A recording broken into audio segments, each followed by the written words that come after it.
I screamed until my throat burned like fire. My voice cracked, but no one came. I banged on the locked choir room door with both fists, the wooden surface bruising my knuckles. Tears rolled down my face, mixing with the blood from my split lip. I begged him. I begged my pastor to let me go. Please. Please don't leave me here. I cried. But his shadow slipped away, the key turning in the lock with a cruel finality. 10 days. 10 long days. I was trapped there, hungry, weak, and broken, after he had taken everything from me. The stench of my own sweat filled the room. My legs shook so hard I collapsed on the cold tiled floor, curling like a child. I could still feel his rough hands, his breath against my ear, his wicked laughter when I tried to fight him. My tears would not stop.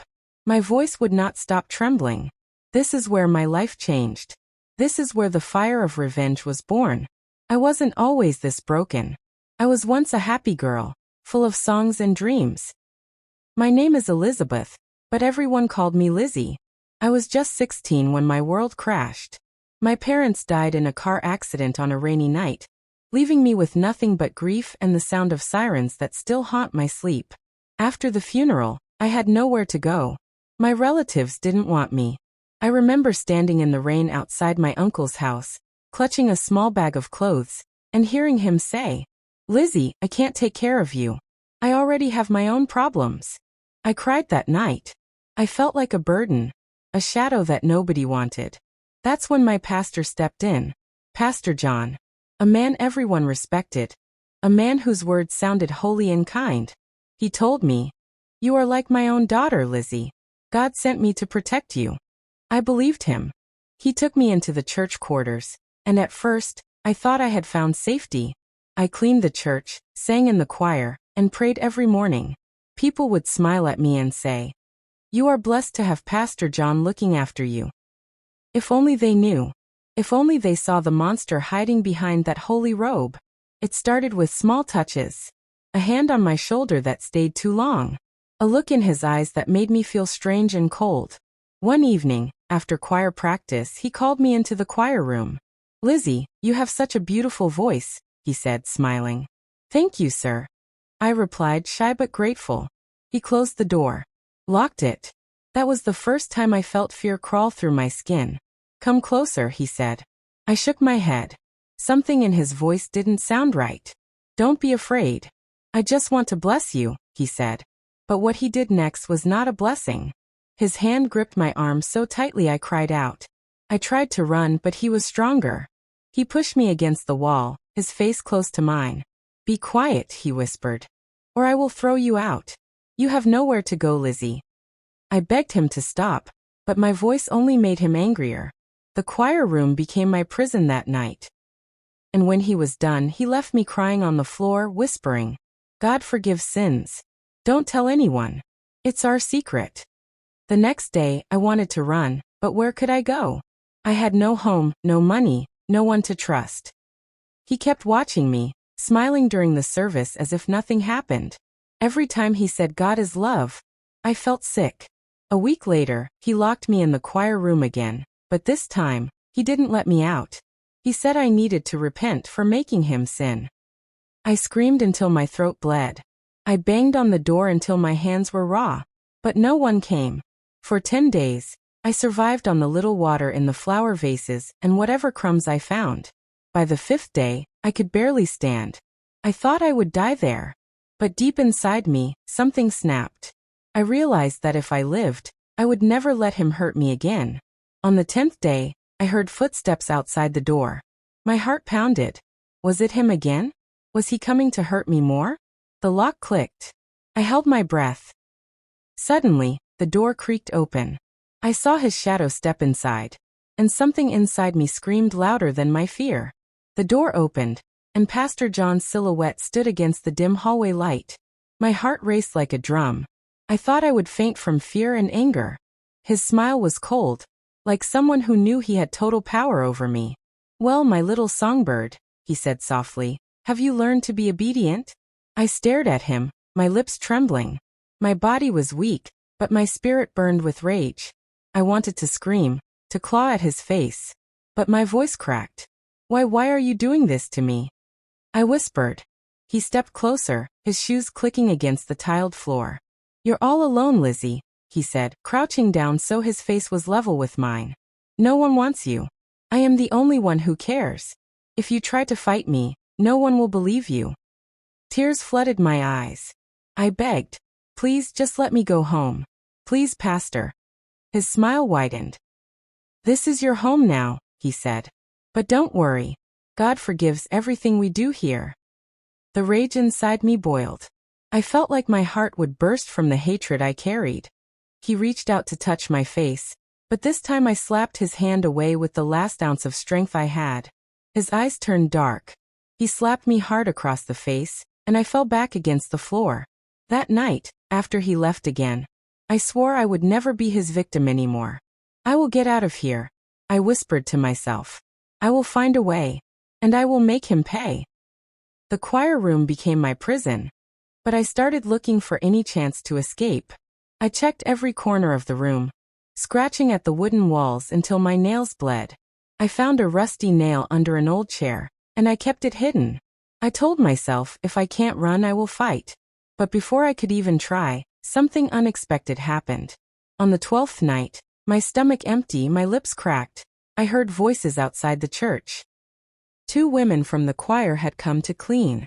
I screamed with all my strength. Help! Please help me! They knocked on the door, shocked. Who's in there? One of them asked. It's me, Lizzie. Please open the door. He locked me in. I cried. But just as they were about to open it, Pastor John appeared. Stop, he shouted. This girl is being punished for stealing church money. The women hesitated. I cried louder. He's lying. Please don't leave me here. One of the women looked troubled. Pastor, are you sure? Yes, he said with a smile that made me shiver. She needs to fast and pray for forgiveness. And just like that, they left me there. I collapsed on the floor, my hope crushed. The next day, Pastor John came with a plate of food. He placed it on the table and said, Eat, but remember, no one will believe you. I am God's servant.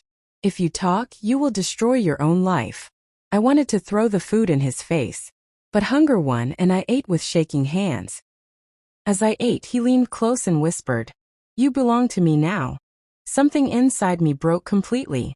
I decided I will not just escape. I will destroy him. A week later, my chance came.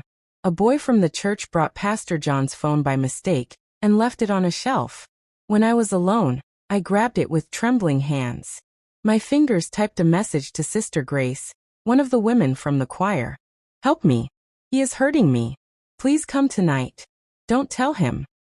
I didn't know if she would believe me, but I prayed she would. I prayed with tears and blood on my knees that someone, anyone, would save me. That night I waited. I could hear Pastor John walking outside the room, humming like nothing was wrong. My heart pounded. If Sister Grace came, he would know. If she didn't, I might die in here. Suddenly, I heard footsteps, but they weren't Pastor John's. The handle of the choir room door rattled. My heart stopped. The handle rattled again, and I held my breath. Lizzie, are you in there? It was Sister Grace's voice. Yes. Please help me. I cried, my voice hoarse from days of screaming. Tears ran down my face as I crawled to the door, pressing my cheek against the cold wood. Please, Sister Grace, open it before he comes back. I heard her gasp. What? Why are you locked in here? Pastor John, he hurt me. He locked me in for days. Please, I'm dying in here. I sobbed, my words tumbling out like a flood. There was a long silence on the other side. My heart sank. What if she doesn't believe me? What if she's like the others? Then I heard her whisper, Hold on, Lizzie. I'll find the keys. Hope sparked in me like fire. But before I could even breathe in relief, footsteps echoed down the hallway, heavy, fast, familiar. It was him. Pastor John. What are you doing here, Sister Grace? His voice was calm, but I could hear the anger bubbling beneath. Pastor, she stammered. Why is Lizzie locked in the choir room? She stole from the church, he said quickly, his tone sharper than a knife. This is part of her punishment. You don't understand these things. That's not true. I screamed from inside. He's lying. He hurt me. Shut up. His voice thundered through the door. I heard Sister Grace step back. Pastor, I think I should. You will do nothing, he snapped. This is God's will. Leave now, Grace, or you will face the church council for interfering. I heard her hesitate. I banged on the door screaming, Please, don't leave me. Please. But after a few moments of silence, her footsteps faded away. That night, Pastor John stormed into the choir room, his face dark with fury. You dare call for help? He said, his voice like thunder. I crawled backward, fear choking me. Please, I just want to leave. I won't tell anyone, I swear. He grabbed me by the arm and yanked me to my feet. You think anyone will believe a broken little orphan like you? They will laugh at you. I'm a man of God. You're nothing. His words cut deeper than any knife. Tears blurred my vision, but something inside me hardened. I stopped begging. I stopped crying. I looked him in the eye, my voice shaking but firm. One day, I said, you will regret this. He laughed. Regret? I am untouchable, Lizzie. People worship me. But you. He shoved me against the wall. You are mine. That night I didn't sleep. I lay on the cold floor, clutching the rusty nail I had found days ago. My mind was a storm of fear and rage. I didn't just want to escape anymore. I wanted to end his power over me. By dawn I had made a decision. If Sister Grace couldn't save me, I would save myself. The next morning he came in again, holding a Bible as if nothing was wrong. Pray with me, Lizzie, he said mockingly. Ask God to forgive you. I stared at him, my heart pounding. God will never forgive you, I whispered. His smile froze. What did you say? I said, you're the devil wearing a collar. Before he could react, I lunged at him. With all my strength, I drove the rusty nail across his hand. He screamed, blood dripping onto the Bible he was holding. You ungrateful witch, he shouted, clutching his hand. I ran for the door, my feet pounding against the tiles. I fumbled with the lock, my hands trembling. Just as I managed to turn it, I felt his hand grab my hair from behind. I screamed and kicked, my nails clawing at the doorframe. Let me go. Let me go. He dragged me back, his face twisted with fury. You think you can run? He growled. I will teach you a lesson you'll never forget. And with that, he threw me onto the floor, his shadow looming over me. He grabbed me by the arms and pinned me to the cold floor. His breath was hot and foul against my face. I screamed and kicked, but he was stronger. My fingernails scratched his skin, leaving red marks, but it only made him angrier. You think you can fight me? He roared, his voice shaking the walls. I begged, tears streaming down my face. Please, please stop. I'll do anything, just let me go. But he didn't listen. He slapped me so hard I tasted blood. My head rang, my vision blurred, and for a moment I thought I would black out. This is what happens to disobedient children. He spat. You're mine, Lizzie. Mine. I screamed again, but my voice cracked. My body went limp, but my mind was burning. I knew that if I didn't find a way to fight back, he would destroy me completely. That night, after he left me bruised and bleeding, I crawled into a corner of the choir room and hugged myself, shaking like a leaf. I stared at the nail I had used to hurt him. It was stained with blood. His blood. That sight gave me strength. I will survive this, I told myself. And I will make him pay. For the next few days I stayed quiet, pretending to be broken. I stopped screaming. I stopped fighting. When he brought food, I said nothing. I acted like I had given up. But inside I was waiting. Watching. Planning. Then one night, I heard voices outside the church again. It was choir practice. My chance. I waited until the choir was singing loudly. Then I kicked the door, banging with all my strength. Help me. Please, someone help me. I cried, my voice cutting through their song like a knife. The music stopped. I heard murmurs, then footsteps. What's that noise? Someone asked. It's coming from the choir room, another voice said. My heart pounded as I shouted. It's me, Lizzie. Pastor locked me in. Please open the door. There was a shocked silence. Then the handle rattled. Pastor John, why is this girl locked in here? I heard Brother Michael ask. Before anyone could do anything, Pastor John appeared. Everyone step away, he barked. His voice was cold and commanding. This girl is possessed. She's being kept in there for deliverance. That's a lie, I screamed. He's hurting me. Please believe me. For a moment, I thought they would help me. But Pastor John, with his calm, holy smile, convinced them otherwise. Would I ever harm one of God's children? He said. She is troubled by demons. Pray for her. Some of them murmured amen, while others looked uncertain. My heart broke as I saw them walk away. No. Please don't leave me, I cried.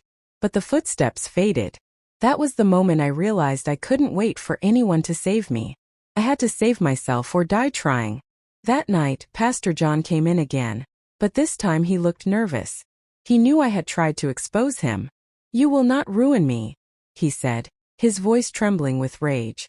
If you open that mouth again, I will bury you where no one will find you. I stared at him, my lips trembling, but I said nothing. I just nodded. Inside I was screaming. The next day I decided to take the biggest risk of my life. I pretended to faint. When he came in to check on me, I stayed still, my breathing slow and shallow.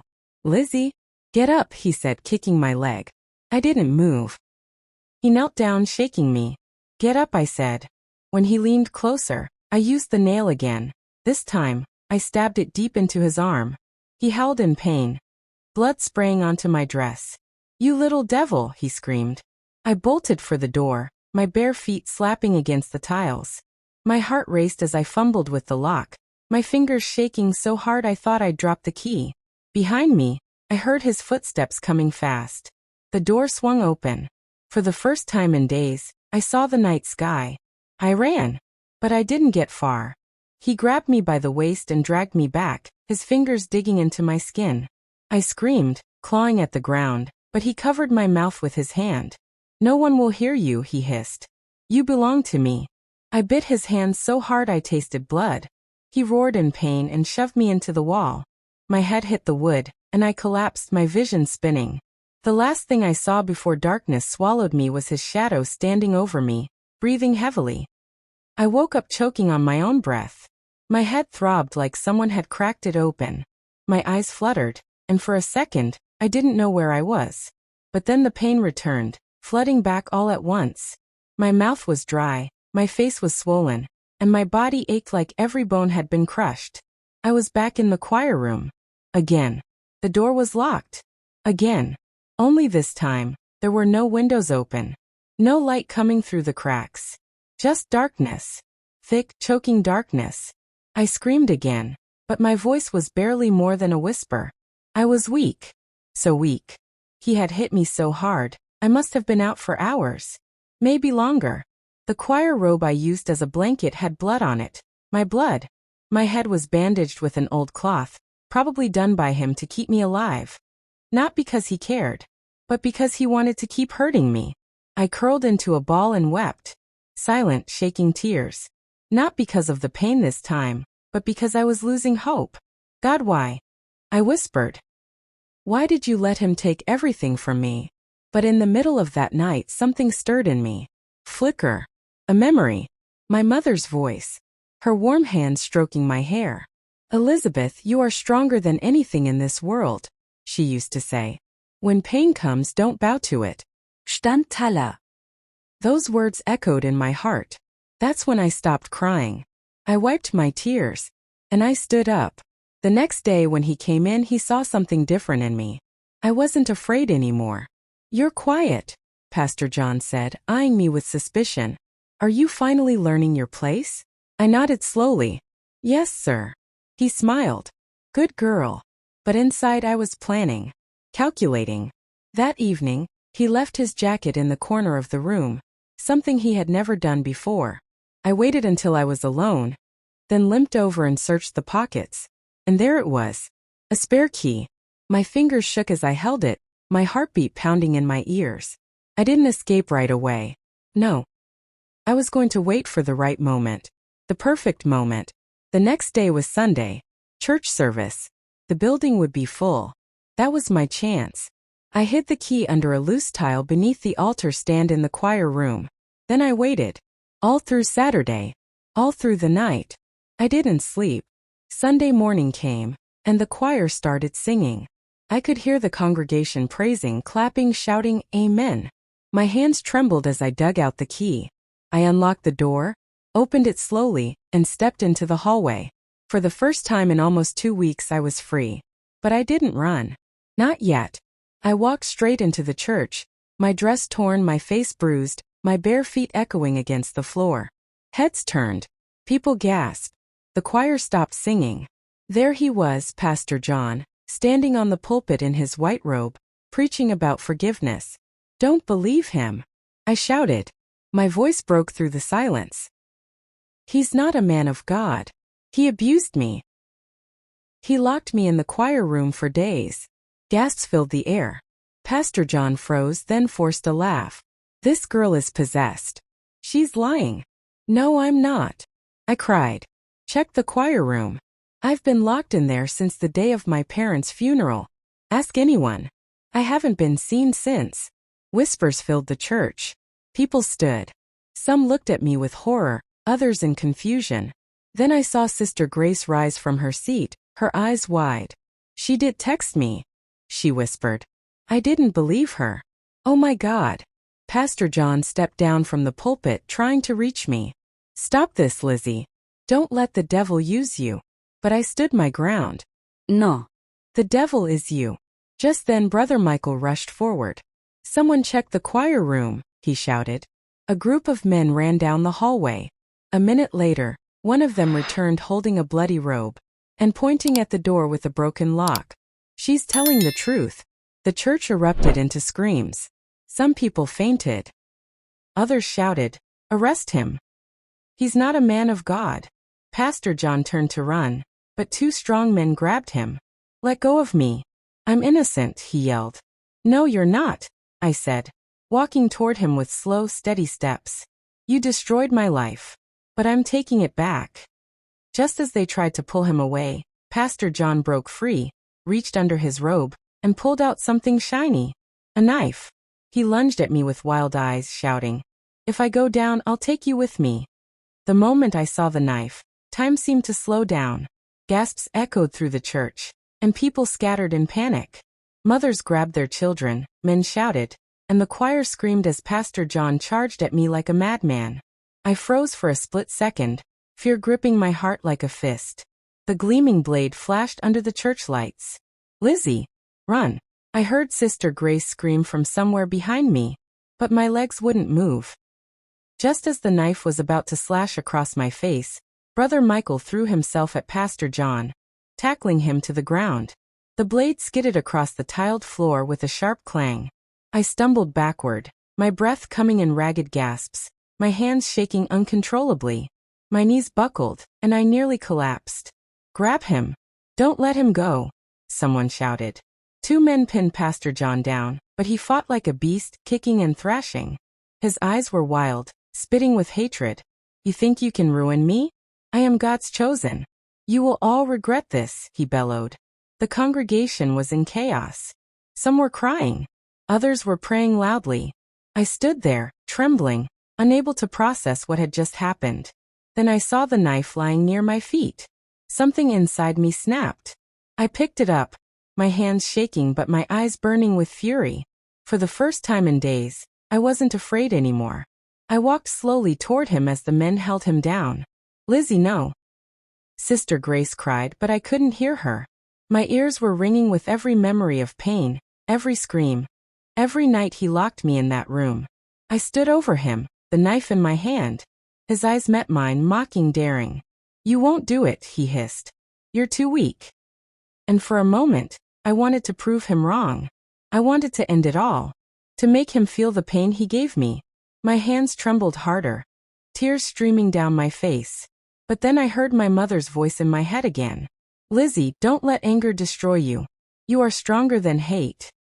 The knife slipped from my fingers, clattering to the floor. "No," I whispered, my voice breaking. "I won't be like you. I'll let the world see what you really are." Police sirens wailed in the distance. Someone from the church must have called them.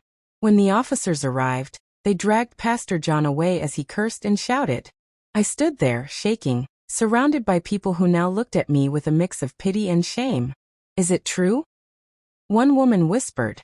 She's just a child, Sister Grace said firmly. Look at what he's done to her. I broke down. My knees gave way, and I collapsed in the middle of the church, sobbing uncontrollably. He took everything from me. I cried. Everything. The police took my statement that night. They promised he would face justice. But as they drove him away, Pastor John turned to me with a twisted smile. This isn't over, Lizzie, he hissed. You'll pay for this. His words chilled me to the bone. For days, I stayed with Sister Grace, who took me in and treated my wounds. She tried to comfort me, but the nightmares wouldn't stop. I saw him every time I closed my eyes, his face, his hands, his voice. And then one evening, Sister Grace came back from the police station looking worried. What's wrong? I asked. She hesitated. Pastor John, he made bail. My heart stopped. What? He's out, Lizzie. He's not in jail anymore. That night, I couldn't sleep. Every creak of the floorboards, every shadow outside the window made my heart race. I knew he would come for me.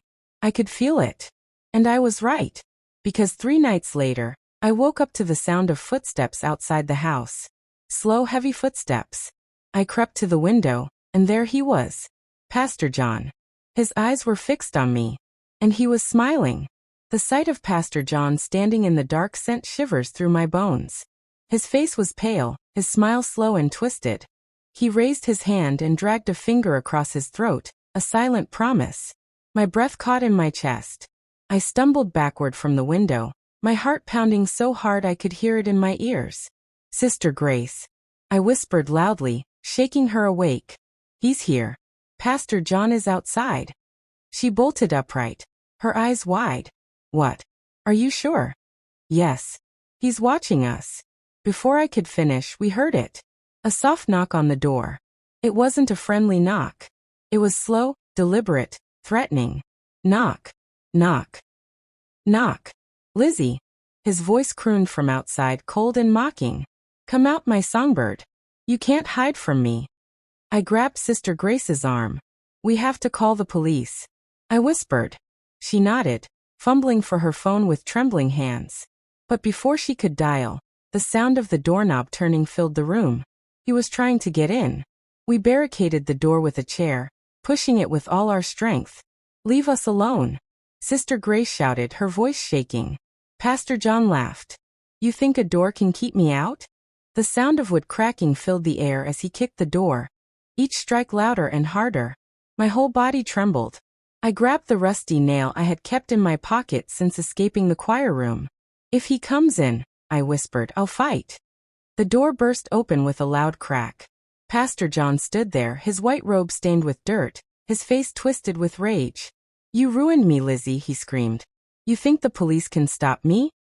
I'll finish what I started. Sister Grace screamed and tried to push him back, but he shoved her aside like she was nothing.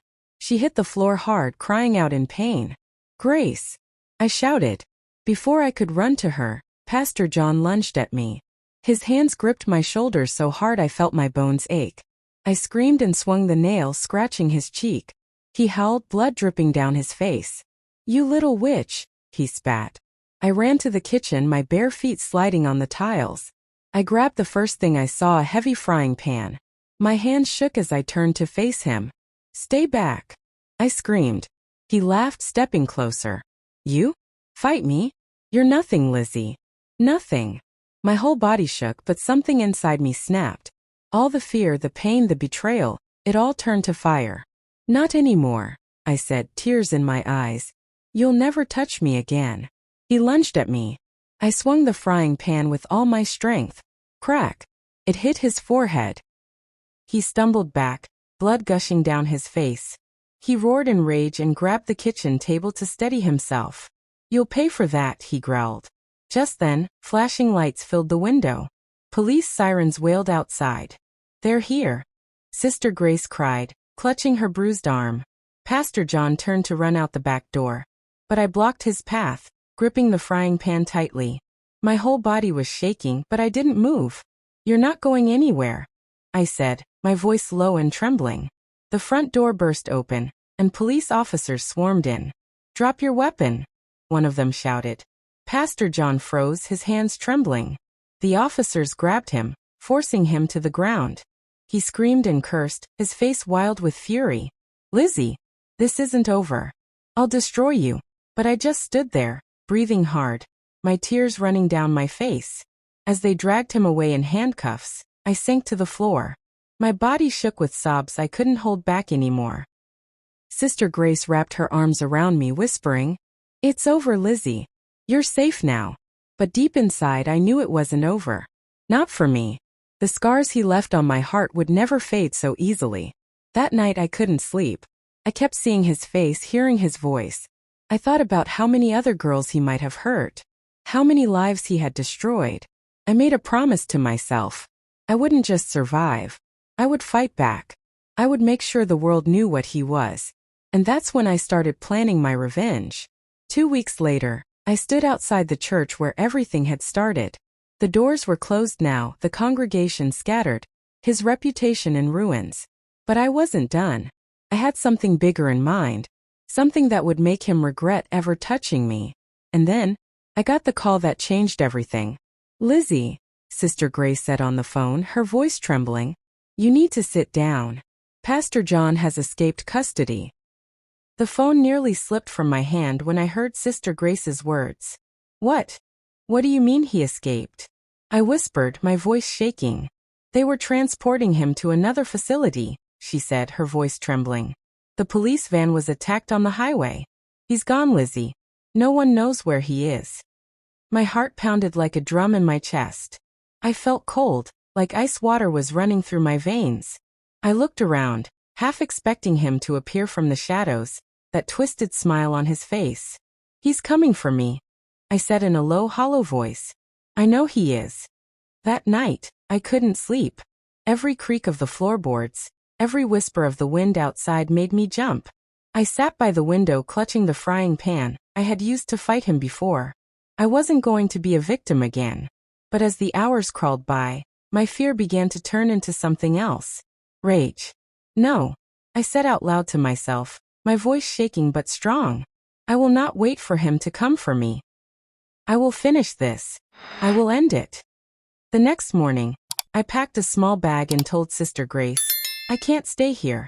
He knows this place. If he comes, you'll get hurt." "Lizzie, no. You can't face him alone," she pleaded. "I'm not running away," I said, my eyes burning. "I'm going to find him. I'm going to stop him before he hurts anyone else." Sister Grace tried to stop me, but I was already out the door. I knew where to start. The church. It was his kingdom, his hiding place. If he was anywhere, it would be there. When I arrived, the church looked empty. Silent. Dust gathered on the steps, and the wooden doors creaked as I pushed them open. The smell of old candles and mildew hit me, making me shiver. I stepped inside. "Pastor John." I called, my voice echoing through the empty building. "It's me, Lizzie." Silence. I walked slowly down the aisle, my shoes clicking on the tiled floor. My fingers gripped the rusty nail I had kept like a weapon. Every shadow made me flinch. Every corner seemed to hide a monster. And then I heard it. A faint creak. A whisper of movement behind the pulpit. My breath caught. I knew he was there. I could feel it. "Come out," I said, my voice steady though my hands trembled. "Come out and face me, you coward." For a moment, there was silence. Then a laugh, low, cruel, familiar, rolled through the church like thunder. "On my songbird," his voice said. "You came back to me." Pastor John stepped out from behind the pulpit, his robe torn, his face scarred from the cut I had given him. His eyes burned with madness. "I knew you couldn't resist," he said, grinning. "You belong to me. You always will." I took a step back. "I don't belong to you. You're a monster, and I will end this tonight." He tilted his head, amused. "And me? You don't have the strength." Then he lunged. I swung the rusty nail at him, but he grabbed my wrist, twisting it until I screamed. The nail clattered to the floor. He shoved me back against the altar, his face inches from mine. "You think anyone will believe you over me?" he hissed. "You think you can destroy me? I'll break you, Lizzie. I'll break you all over again." I felt the fight drain from my arms. But then I saw something. An iron cross mounted on the wall just above his head. My eyes locked on it. Summoning all my strength, I kneed him hard in the stomach. He stumbled backward, roaring in pain. I grabbed the heavy cross, yanking it off the wall. "Not this time," I shouted. I swung the iron cross with every ounce of fury in me. It smashed into his shoulder, sending him sprawling to the ground. He groaned, blood dripping from his mouth. I stood over him, shaking the cross in my hands. "It ends now," I said. But before I could strike again, I heard footsteps. Loud, heavy footsteps, multiple pairs. The church doors burst open. Police officers rushed in, guns drawn. "Drop the weapon," one shouted. I froze, my arms trembling. "No, you don't understand. Drop it now." I let the cross fall with a heavy clang. The officers swarmed Pastor John, but as they tried to cuff him, he smiled up at me. "You think this is the end?" he whispered. "This is just the beginning, Lizzie." The officers dragged him out, but his words echoed in my head. My knees buckled and I collapsed onto the altar, shaking violently. For a moment I thought it was over. But that night, as I tried to rest at Sister Grace's house, I woke up to a message on my phone. An unknown number. "You think he's the only monster? Watch your back, Lizzie." The message on my phone froze me in place. "You think he's the only monster? Watch your back, Lizzie." My fingers trembled as I read it again and again. Who sent this? Was it him? No, Pastor John was back in police custody. Or was he? I rushed to Sister Grace's room. "Grace, someone just sent me a message," I whispered, my voice shaking. She frowned, rubbing her tired eyes. "A message? From who?" "I don't know," I said, shoving the phone at her. "Look." Her face paled. "Lizzie, this could mean someone else is helping him. We need to call the police." We called Officer Daniels, the detective handling Pastor John's case.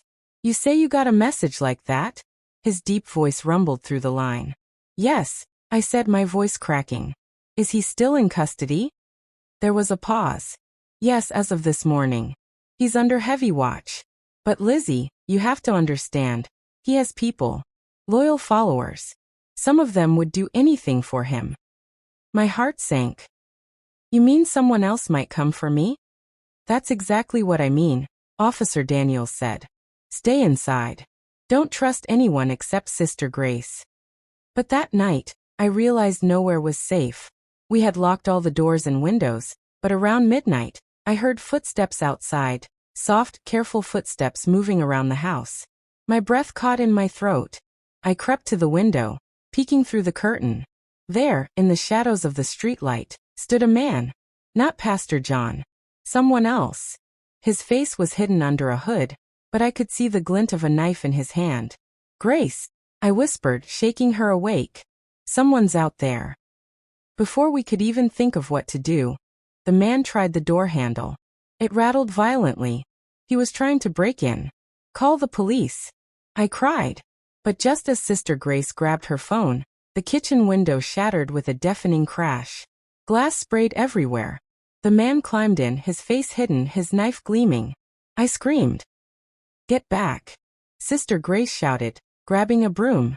He charged at us without a word. I grabbed the frying pan again, my weapon of survival, and swung it as hard as I could. The pan smacked his arm, making him drop the knife. He snarled and grabbed my wrist, trying to twist it. "Who are you?" I screamed. "Why are you doing this?" "You should have kept your mouth shut," he growled, his voice deep and menacing. Before he could hurt me, Sister Grace smashed the broom handle over his back. He turned on her, furious, but I grabbed the knife from the floor and pointed it at him. "Stay away from us," I shouted. Suddenly, the sound of sirens filled the night. Red and blue lights flashed outside. The man cursed under his breath, then bolted for the broken window, leaping out into the dark. The police arrived moments later, but he was gone. I sat on the floor, shaking uncontrollably, tears streaming down my face. "They'll never stop," I whispered. "He's sending people after me." Officer Daniels promised they would find the man, but I could see the doubt in his eyes. He knew as well as I did this wasn't over. Pastor John had a hold on people, a darkness that ran deep. That night I stared at the ceiling, unable to sleep. A new kind of fire burned in me. Fear was turning into something else. I won't live like this anymore, I whispered. I'm going to end this, even if it's the last thing I do. The next day I made a plan. I was going to visit Pastor John in prison. I needed to see him face to face. I needed to tell him that he would never break me. Sister Grace tried to stop me. Lizzie, no. That man is dangerous. I know, I said. But I need to look him in the eye. I need to hear the truth about why he's sending people after me. When I walked into the prison visiting room, my breath caught. There he was, sitting on the other side of the glass, smiling like he still owned me. Well, well, he said, leaning forward. My songbird has come to see me. I clenched my fists. Why are you sending people to hurt me? I demanded. His grin widened. Oh, Lizzie, I don't need to send anyone. They come on their own. My followers, they believe I'm innocent. And they'll do whatever it takes to protect me, even if it means ending you. I leaned closer, my voice trembling. I'm not afraid of you anymore. He laughed. You will be. Because the day I get out, I'll finish what I started. And no one will stop me. I stood up, my body shaking with rage. No. I'll stop you first. I walked out of that prison with a plan forming in my mind. A dangerous plan. One that would end him forever. That night I told Sister Grace, if the law can't protect me, I'll protect myself. I'm going to end this nightmare, Grace. I'm going to make him regret every second he ever hurt me. But before I could explain what I meant, a loud bang shook the front door. We both froze. Who's there? Sister Grace whispered. Another bang. Louder this time. Then a voice. Low, threatening, familiar. Lizzie, open the door. It's time we finish this. The sound of that voice froze every muscle in my body. It was deep, rough, and filled with rage. My heart hammered in my chest as I turned to Sister Grace, who was trembling, her hand clamped over her mouth. That's not possible, she whispered. He's in prison. He can't be here. But I knew that voice. I would never forget it. Pastor John, I said under my breath. The banging on the door grew louder, more violent. Boom, boom, boom. Lizzie, he roared. Open this door before I tear it off its hinges. Sister Grace fumbled for her phone. I'm calling the police, she cried. No, I said, grabbing her wrist. There's no time. We have to hide. We ran to the back of the house, but just as we reached the kitchen, the front door shattered with a deafening crash. He was inside. I know you're here, Songbird, he called out, his footsteps slow and deliberate. You can't hide from me. We ducked behind the kitchen counter, my breath coming in shallow gasps. Sister Grace was shaking so hard I thought she'd faint. Lizzie, she whispered. We can't fight him. He's too strong. I swallowed hard, clutching the frying pan in my hand. Then we don't fight fair. The footsteps grew louder. Closer. Suddenly, his shadow stretched across the kitchen wall. I see you, he said softly. I gritted my teeth and whispered to Grace. When I say run, you run. What about you? I'll end this. Tonight. Pastor John stepped into the kitchen, his face twisted with fury. His white shirt was torn and dirty, his hair wild, and his eyes burned like fire. You thought you could destroy me, Lizzie? He snarled. You humiliated me, ruined my name. Now I'll take back what's mine. Stay away from me, I shouted, standing up and holding the frying pan like a weapon. He laughed, a cold, cruel sound. That again? Do you think you can beat me with a kitchen tool? Watch me, I said, my voice trembling but firm. He lunged at me, but I swung with all my strength. The frying pan smacked his shoulder with a sickening thud. He roared and grabbed my arm, yanking me forward. You'll pay for every bruise you gave me, he spat. I bit his hand, kicking wildly, but he was too strong. He shoved me against the wall, pinning me with his weight. Grace, run, I screamed. Sister Grace bolted for the back door, screaming for help. With all my strength, I slammed my knee into his stomach. He grunted and loosened his grip just enough for me to grab the heavy pot on the counter. I swung it at his head. Crack. He stumbled backward, blood trickling down his forehead. You little witch, he muttered, but his voice was weaker now. Before he could recover, I pushed him with all my strength. He staggered backward, tripped over the broken door frame and fell hard to the floor. The knife he had tucked in his belt skidded across the tiles. I grabbed it. My hands trembled as I pointed it at him. "Get up," I said through clenched teeth. He smirked, blood dripping from his lip. "You don't have the courage." I stepped closer. "You're wrong." But before I could do anything, police sirens wailed outside. The flashing lights painted the walls red and blue. Officers stormed into the house, guns raised. "Drop the knife," one shouted. I dropped it, my knees buckling. He tried to kill me," I sobbed. 2 officers grabbed Pastor John, dragging him to his feet. He laughed through the blood on his face. "You'll never escape me, Lizzie," he hissed. "I'll haunt you until the day you die." As they hauled him away, I sank to the floor, tears streaming down my face. Sister Grace ran in and hugged me tight. "It's over, Lizzie," she whispered. "He's gone. For good this time." But deep inside I knew it wasn't over. Not really. The scars he left on me would never fade. Months later, the church was closed.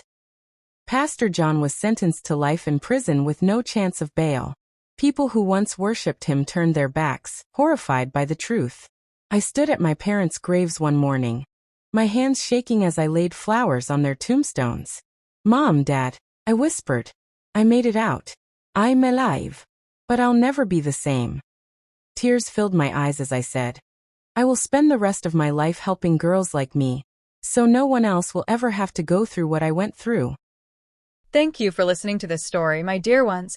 If this story touched your heart, please subscribe to Grandma's Tales. Like the video and share your thoughts in the comments. Tell us where you're listening from. I love hearing from each and every one of you. Until we meet again in another story, stay strong, stay kind, and remember, you are never alone.